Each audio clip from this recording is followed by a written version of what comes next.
Hey now, happy vibes, my friends. Welcome back to my podcast where I believe in spreading killer vibes that light you up and give you that kick in the ass to craft the life you wish to live.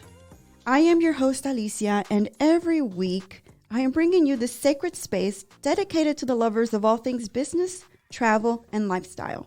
Hey, it's about time you get the scoop on the latest vibes, so let's get to it. Woohoo! Today's guest for our episode on why the female-focused SheSpace is unique in the co-working space is none other than Miss Stephanie Tsuru. Did I say that correctly? Yes, perfect. I practiced it. Stephanie, it is such a pleasure to have you on the podcast. Where's that last name from, by the way? It was very interesting when I read that. It's Japanese. Oh, it is. Mm-hmm. So my husband, he was born and raised in the States, but his parents are both Japanese. Fantastic. Let me tell you guys a little bit about Stephanie. Stephanie is a SheSpace founder, entrepreneur, public speaker, and she's also very, very, very passionate about philanthropic work. I did notice this a lot about you. Stephanie was awarded a 2021 Landmark Award in the project leased by Houston Business Journal, and that's awesome. It's pretty amazing. Mm-hmm. Yeah. You also spent 25 years in the healthcare industry, so I want to talk a little bit about that pivot and how you're here. And you received your MLS at Rice, so I want to know a little bit more about that and if it's something that, we can definitely recommend to other entrepreneurs. Among her accomplishments is recently being named a Greater Houston Women's Chamber of Commerce Hall of Fame recipient and an ABC Channel 13 Women of Distinction. And I'm so grateful to have you in my podcast because, the minute I see women that are doing it and doing it big, I want to know more about them. Having grown up in a neighborhood where I didn't have that sort of influence and that sort of inspiration, for me, I gravitate to that. Mm-hmm. And so whenever I find women like that, I'm like, I need to know more about them and how they got to where they are. So I met you as I was touring the space here at SheSpace. We're in the Heights area. We're off of Studemont Street. Mm-hmm. And I was looking to partner up with somebody for an office space. And that didn't go through, but I went home and I was a little devastated because, the other girls said, no, I think we're going to take it all for ourselves. And I was like, oh, no, I really want to be there. And I had a really good, heartfelt conversation with Rusk, my husband. And I said to him, I need to be there. I need to be around this. I need to have this environment. I need this climate. The colors are bringing happiness to me. After COVID and after everything that had gone on this past year, I needed this space. So this is how I met you, and I came in and I loved the culture, the climate, and everything you guys have I believe intentionally set it up this way, and it's very thoughtful. And so when I went home, I told him, you've got to see it for yourself because you're going to love it as much. And so he came in, he goes, yep, let's get you an office there. I love it, love it, love it. So you opened your space with your daughter-in-law, Katie. Tell me about that. So I had this crazy idea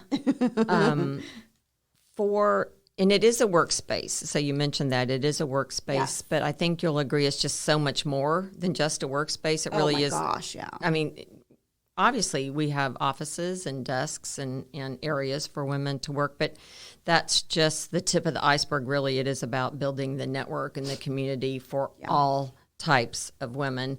So I had this crazy idea to take a office setup, but move it out of a traditional office building and to put it into like where women live their lives, which is not in an office building. It's everything that's around here. It's like we're literally in a retail setting so that we can go to the grocery store and the bank and get our errands run and go to the ATM and just get our errands run without spending all that time in the car, because time, once you use it, you don't get it back. And so life is just too short, and we are just way too busy to spend time driving from spot to spot to spot.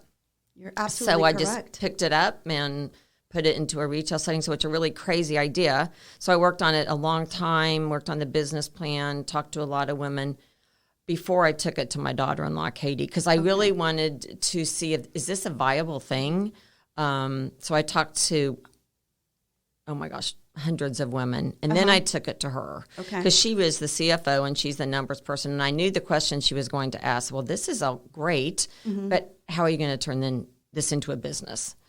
So she asked great questions. So we're a great partnership. She's my daughter-in-law, which first is really interesting. I wanted to say, you get along with your daughter-in-law. I know. Most people go, there's no way. Are you kidding? That's, it's crazy. But yeah, it's fabulous.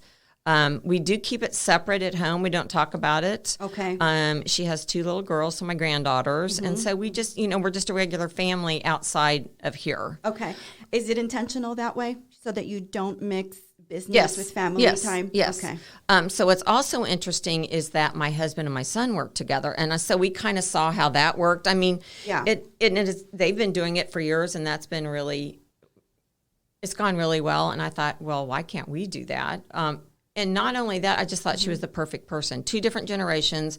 I'm really the visionary. I have the ideas. I have the creativity. And she is she's the numbers person. So it's perfect. Yeah, and interestingly, I think it's important that even when you partner up, that both bring a different set of skills. Yes. And then balance each other out. There's somebody that's a numbers person, there's somebody that's a visionary and the creator, the one that has the ideas, and somebody has to execute on those ideas. And also see if there's a budget for those ideas. So how did you pick this area, by the way? Because I love the spot. You're actually, absolutely correct. We have a Kroger's across, we have an Ulta, we have a nail salon. So even if I didn't need to go and stop by the grocery store, I'm right there. If I need to go get my nails done, like the other day, I told you, I just got my nails done. I went downstairs. It took me literally 10 minutes in and out. I love that. And you're absolutely correct about that. For us, especially for women and moms, we need something that's in and out and super quick. Amazing. I love that. Because the rest of our life still goes on. Just because we've come to work doesn't mean we don't still need to get all those other things done. So this just allows us to lower stress levels, reduces the barriers, makes us happier. It's an ideal setup. So the way we found this location is I did a lot of research studying the targeted demographics of the type of women that would come here. Okay.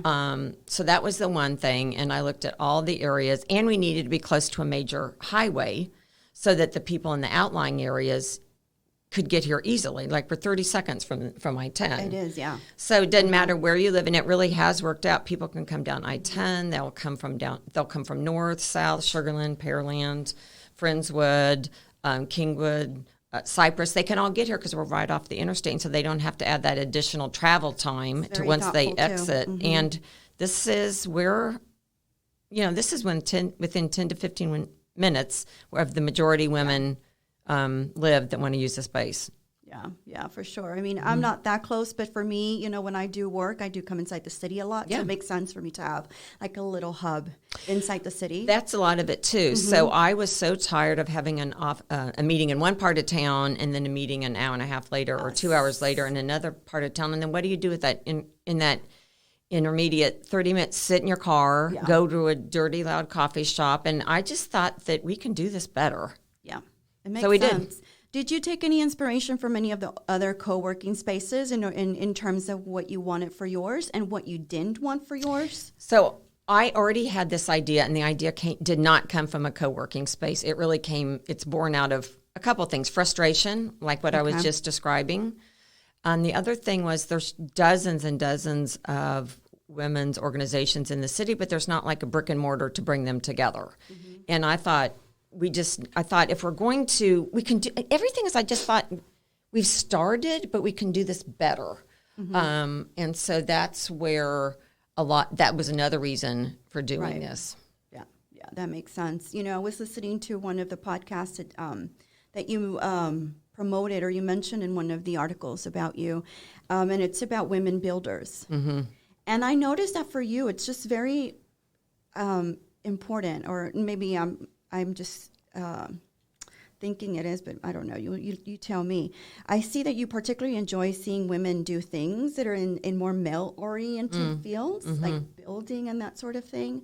Is that the case for you? I mean, it seems that way. I think what it actually is, I'm very partial and interested and have a lot in common with women that just do things that are different than what's expected of them. So sometimes it is someone that is comfortable going into a more male-dominated field. But I think ultimately what it is, it's the type of women that I'm attracted to. And some of those women are there. Some of them do very typical female things, but what they all have in common is that they haven't been afraid to do it. Yeah. And how do they conquer their fears? Do you ever ask them those questions? Well, I think that was a question I had to come to grips with. I think that was a problem I had to figure out for myself. And I don't think I'm different than anyone else, except that I've always been afraid but I have always been able to conquer it. So I don't it's not that I'm not afraid. It's not that you're not afraid. It's not that these women aren't afraid.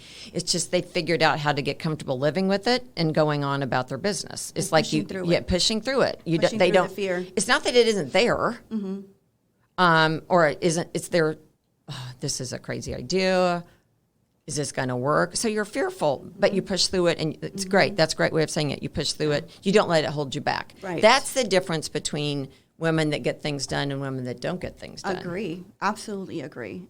And I think those are the reasons why some of them will be out there doing things that you think, damn it, I could have done that. I'm so good at that stuff. But it's because she's fearless. It's because she believes in herself so much that she doesn't allow that fear to stop her. And so many times, even those of us that are really good at something still feel like we're not good enough at it. And then we fear the failure. I mean, for me, definitely. The fear of failure was so big when I had my own business because, and it did fail. I mean, it wasn't a success the way I wanted it to be. But the minute I embraced the fact that I had done everything I could, that I had put my whole heart and soul into this, but it just didn't work out. The location wasn't good. There was multiple factors. I just was able to let go of that and say, you know what? Okay, it happened to me. From now on, it's okay. I'll learn from it and move on forward and keep it moving. So the gift is what you take away from. Yeah. I mean, lesson, I've failed. Every day I make mistakes, but the gift is what you learn from it. If everything goes smoothly every day, if everything goes just like you planned, then what are we going to learn from that? Nothing. Nothing. And there's a moment where you have to step back and just look at the lesson and not dwell so much on the pity. Because I will throw a pity party for myself because I always feel like, okay, I needed to be prepared. I should have had this. I should have had that. Like I always feel like all of my ducks need to be in order. And if they're not in order, I panic and I need my ducks in order. I need to be prepared. I need to have everything ready to go. And there's times when I still don't do it well, even though I've had my ducks in order. And then I'll go into a pity party. Well, and a couple things there. I think that. So I've watched you work, and I think the reason if you think your ducks aren't in order, it's probably because you're have too much stuff on your plate. So like you want them to be in order, but there are all these other things that had to get executed first, and maybe you just didn't have time to prepare. So for you, I would say it's, again, having too much on your plate, not lack of preparation. It is.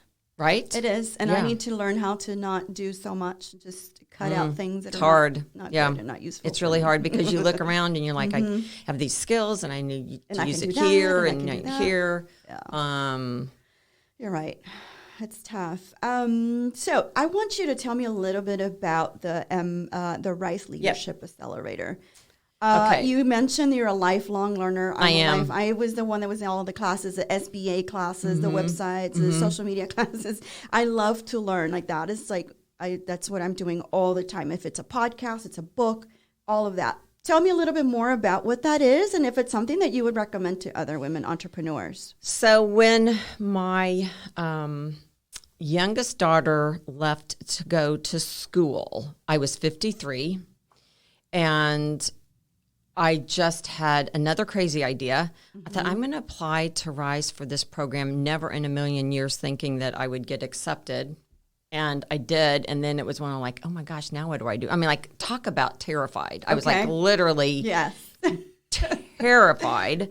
Hadn't been in school in forever. And school has changed so much. Had I known how much it had changed, I probably would have had second thoughts. So maybe in this case, not being naive was good. But because everything is so technology driven now. So like everything. It is. Everything. And so my first year, the learning curve was really steep, was just getting up to pace like on technology, not necessarily learning, but the technology. So I went back to school when I was 53, graduated after 3 years, and I had a science background. So you talked earlier about my being in healthcare. So I had a science background.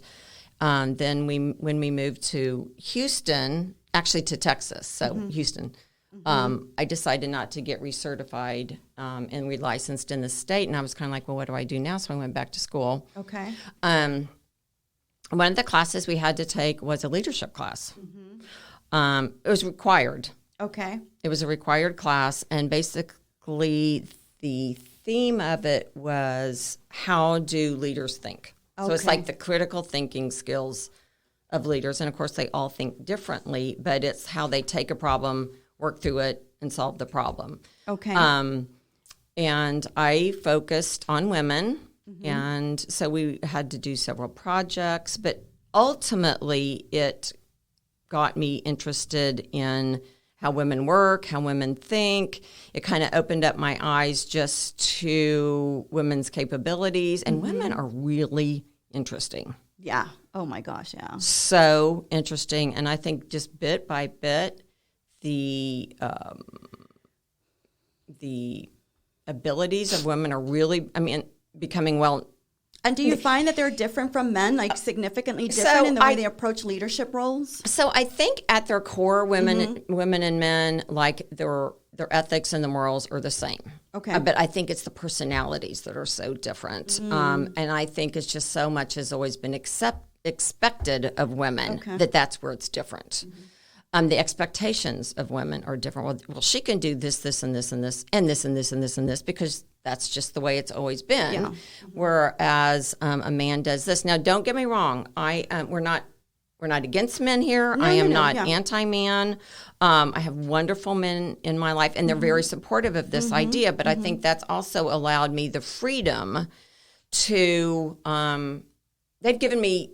They support, so it gives me confidence to do whatever I need to do to enable. But I now have, I have my own daughters, but now I have granddaughters. Yes. So what I see myself doing at this age is to show my daughters and my granddaughters that women are leaders.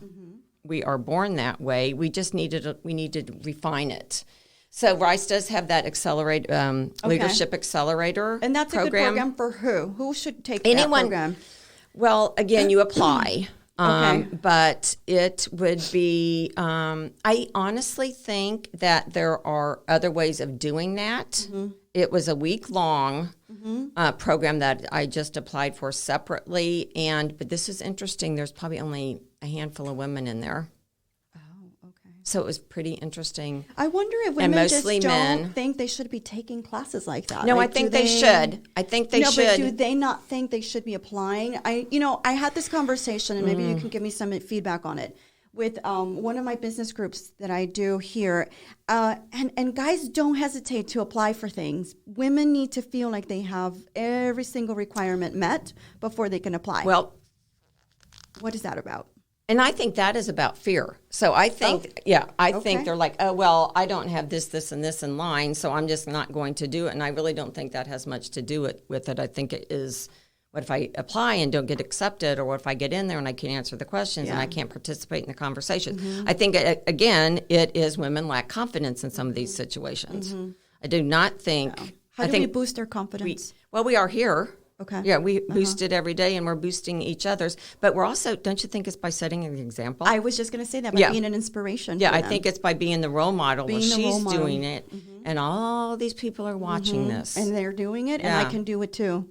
And the one thing that I always made sure, as I was a young girl, as I was 13, 14, is to pay attention to what the women are doing different that I wanted to emulate. What patterns that they have, what behavioral patterns that they follow, that they wake up early for something specific, where they, I noticed they were not out and about all the time. They were very focused in their careers. They were focused in learning. Very deliberate. Very deliberate. And so I adopted a lot of those behaviors and a lot of those things, because for me, it was so important that I took on good things and good from people. And if I met another, teacher, another mentor, that I learned, and I asked a ton of questions of them.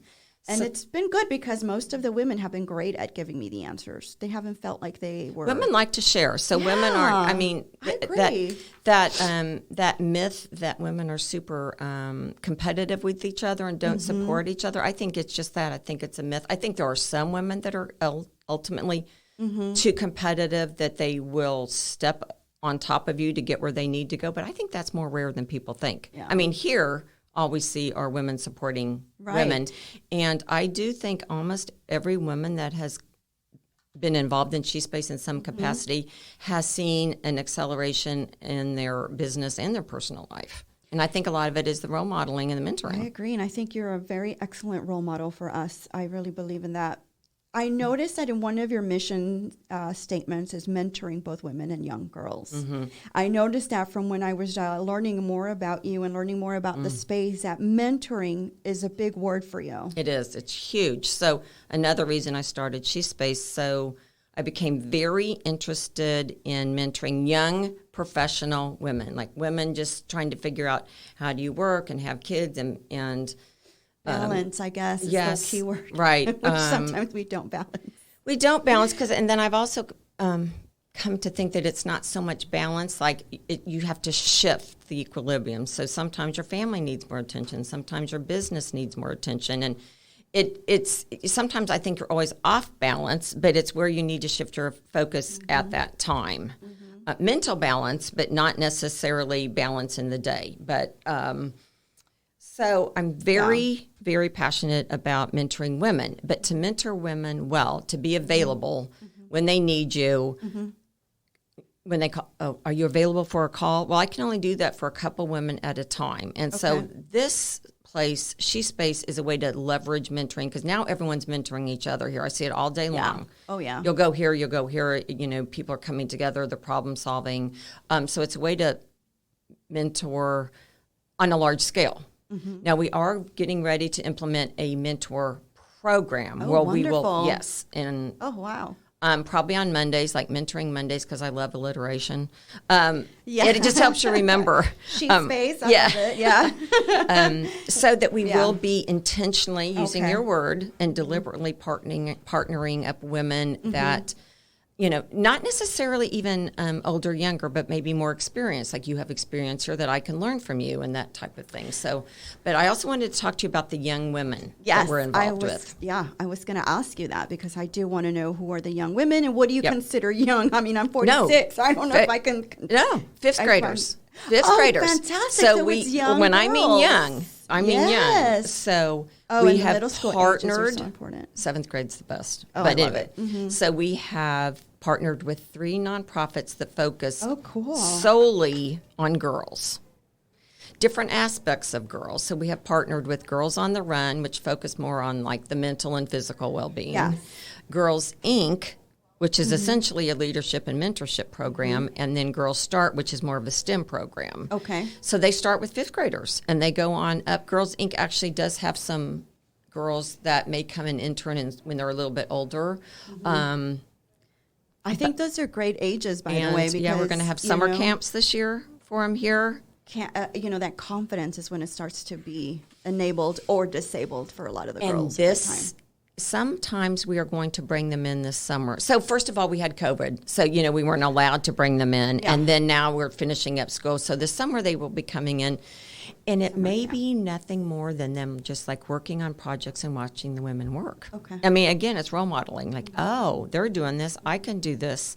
So it was one of the very, very first things I focused on in the beginning, but then COVID happened, and so it kind of slowed us down. But it really just delayed it, and it just gave us time to build out the program. So, when I say young, I mean young. No, and I think that's very powerful because even when we were in high school, my high school, Jeff Davis High School, had a program with the Tenneco building. So we used to go into the Tenneco building once a week just to kind of, you know, hang out and talk to the people at Tenneco. Yeah. So I see how that has a lot of power, and it has a way of showing young women that there's so many possibilities out there, that they're not beholden to the neighborhood they're born into. I think it's one of those ways that I noticed, and I saw it for myself where I grew up. I noticed that the space is very heavy on showcasing progressive women leaders like Malala, Ruth Bader Ginsburg. Is that also intentional? I mean, I noticed it's very, the Frida Kahlo makes an appearance. We're inside the Malala podcast studio. And these women are very powerful. They're very smart, very bright, but they're also considered a little bit of like lightning rods for people in the conservative circles. Was that overtly, or was that intentional? It was very intentional. Very, very. Because I paid attention to all of that. I said, ooh, I love it here. Yeah, very, very intentional. Okay. It goes back to what you said. These are women that they didn't just break the barriers. I mean, they stomped on them and crushed them. And it's definitely, these are women that these women just didn't do like little things. These women did amazing, life-threatening things sometimes, and talk about brave and courageous. And we have no idea the fear that they felt, right? Mm-hmm. And they still persevered. And yeah, it's all. I think you go through the space and you see these women's names and you see their pictures, and I do think it all just contributes to the overall feeling they did it, and they did it incredibly, and so we can too. Yeah, and I think even being in the podcast room with her and having her picture here, it does remind me that our voice is powerful. The most powerful thing we have. It is the most powerful, and because of her voice, she was threatened and all of that, but that voice became the voice for many girls that didn't have a voice. So I think, in a lot of ways, when I do my podcast and when I put information out and I put women out and I expose, my audience to different things, it's sort of a voice, that I'm giving them a voice, and I'm saying, listen, there's other people out there that are struggling, that are doing things. This is how they conquered something, or this is how we, faced a challenge. And it's, it could be really, I thought at the beginning of doing a podcast that would be really fun and pop culture-y, but it wouldn't be me. For me, it's a lot about education. It's about inspiration, and it's, educating and giving people some good, just things that they can take back with them and really execute and apply in their own life, So, yeah, I love that. I think it's important to tell your audience also, because you have people listening that are going, oh my gosh, I wish I could be like her. That those people are out there listening to you. So I think it's important also to impart the message that we didn't just wake up one day and the space is here and your business is here. You start with small steps. So, make a small plan, couple small steps. So execute the plan, take a few more steps, execute that. I mean, I think that people that think they can never do this, you have to start small and have small successes. You and I did not get here just like we woke up last week and here we are. Right. I think tiny victories. Even if it's just like mastering whatever it is, take a class, any kind of class. You can do it online. You can sit in your bedroom where nobody can hear you or see you. I think you start small. You do start small. And I think another conversation I have with women when they come to see me, it's invest in yourself. You continue to invest in other things, a lot of material things, but have you invested in taking a class that's going to get you to the next place? You see a class that's, $25, $30, and you hesitate to pay that, but that's going to be something that's going to get you to the next place, to the next level.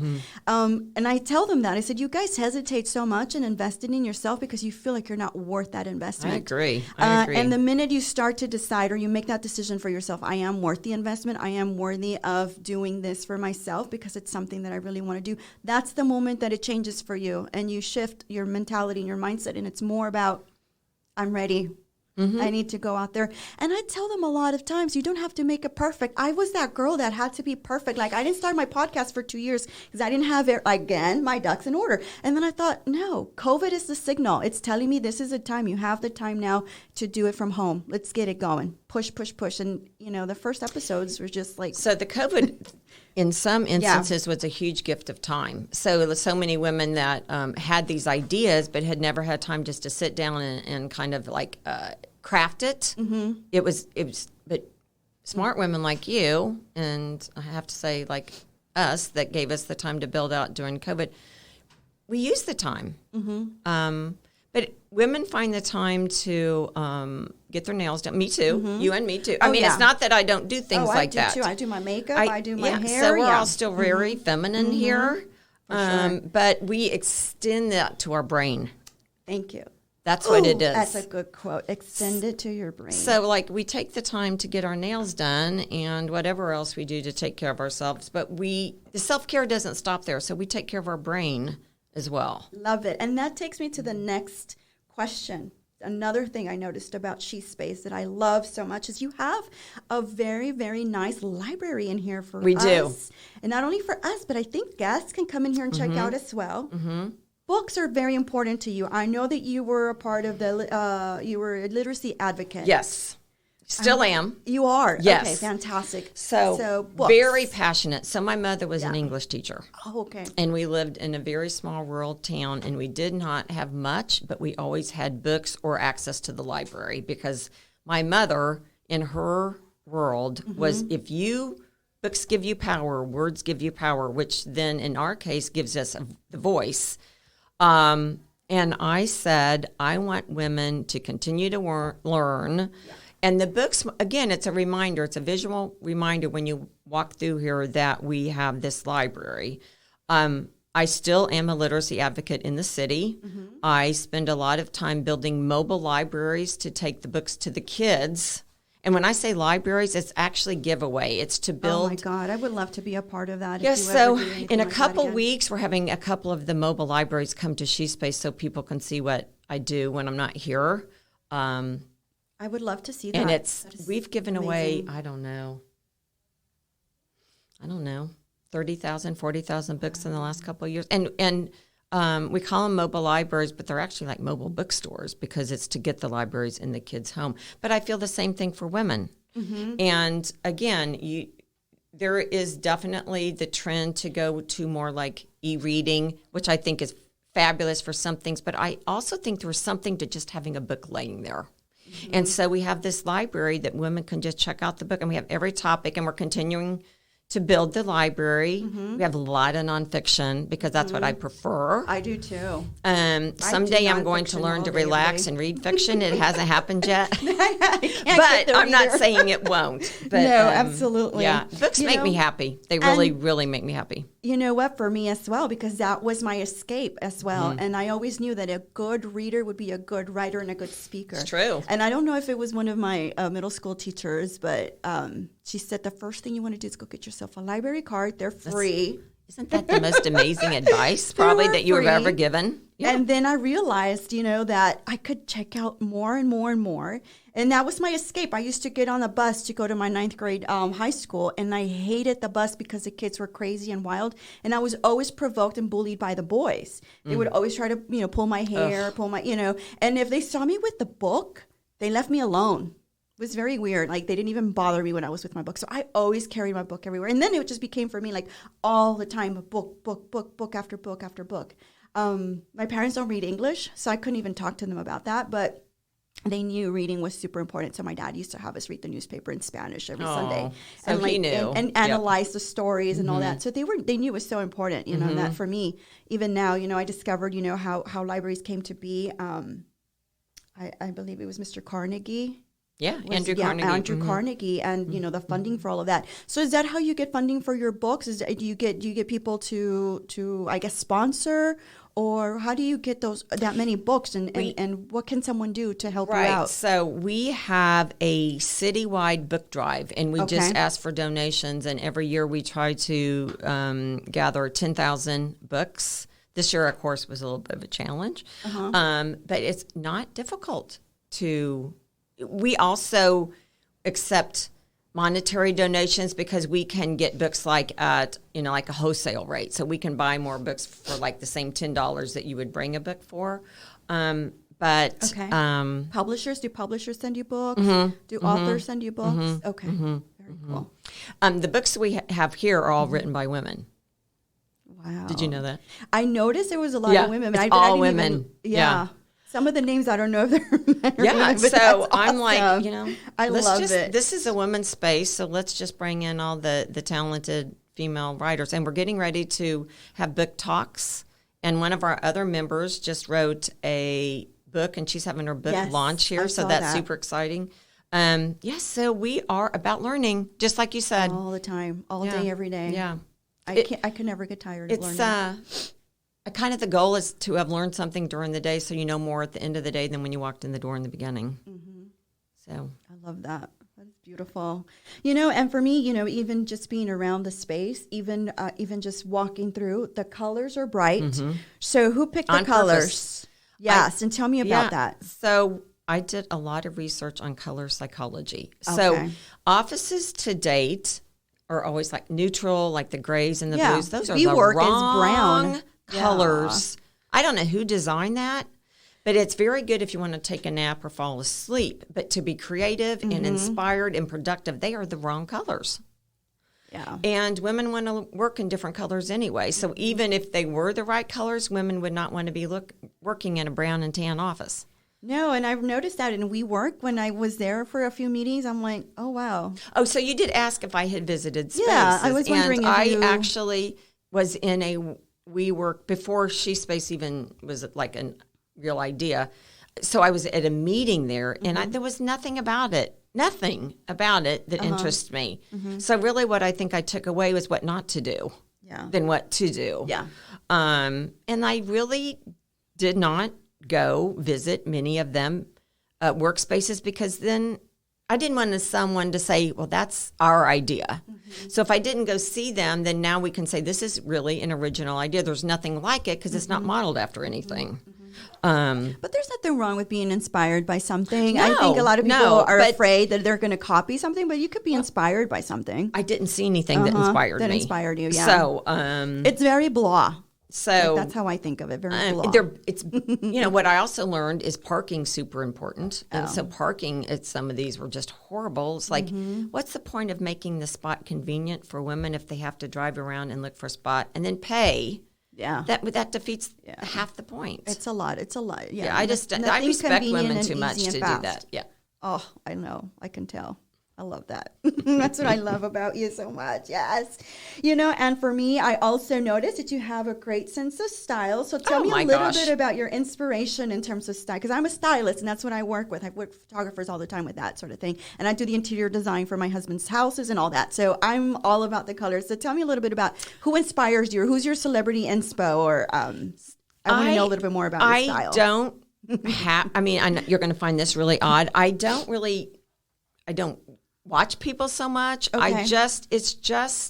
I do like a little bit of it's like the feminine but powerful. So like I'm not frilly and girly, but I do definitely think I have more of I think I would go with it's more of a tailored style, probably. Like a power suit. Really I still like a suit, but I will put something like a flowered shirt underneath it. But I don't know. I think it's really fun for me. A really fun part of my morning is like picking out what I'm going to wear that day. Yeah. And they can't see us, but every day. No, not every day. Most Mondays, I put on my sparkly, glittery RGB or RBG.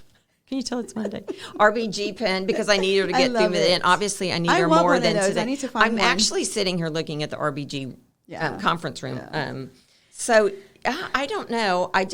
Some days I might want to do a suit. The next day, I do like dresses. Dresses are so easy. And I love color on you, by the way. You're wearing a really beautiful bright pink, and I think it looks amazing on you. It brightens up your face, and it kind of goes with your hair color a little bit, too. You're probably never going to find me anything tan, or I just think life's too short to wear blah colors. Yeah.